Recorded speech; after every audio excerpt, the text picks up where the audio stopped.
Moštvo je po ustaljeni navadi pred tekmo sezone izolirano in v zadnjih pripravah na obračun s Hapoelom. V strokovnem timu in v moštvu je začrtana strategija in način, kako se lotiti tekme, v kateri je proti odličnem tekmecu potrebna zmaga. Res je, da moramo v vsakem trenutku zadržati hladno glavo oziroma, koliko se to da, čuvati emocije in se držati načrta, vendar hkrati dati na igrišče res iti na vso moč, polno energije, polno agresivnosti v fazi napada in v fazi obrambe. Definitivno to ni tekma, v kateri bomo na tak ali drugačen način kalkulirali, držali se bomo načrta, kot sem rekel, in šli na polno.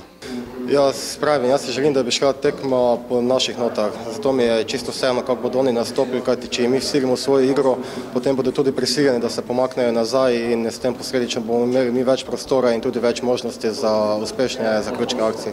Z izjemo operiranega Luke Zahoviča so na redu vsi nogometaši, med njimi tudi nazadnji strelec Damjan Bohar, ki ima lepe spomine na zadnji obračun z izraelskim prvakom v Ljudskem vrtu. Pred 3 leti je bil proti Makabiju za zmago 1-0 v zadnjih trenutkih strelec prav on.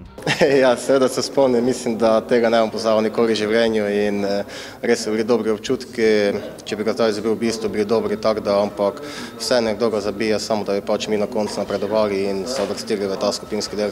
Tudi tokrat bo potrebna izjemna tekma v izjemnem ozračju, pozitivni impulzi s tribun bodo zelo pomembni. Vemo, da jutri bo praktično noro na stadionu, navijači bodo naredili zopet isto kuliso, ker ga znajo narediti samo oni in čaka nas pravi pekel, bom rekel tako, jaz upam, da nas navijači bodo zopet ponesli in da na koncu pač dobimo tisto, kar si zares močno želimo.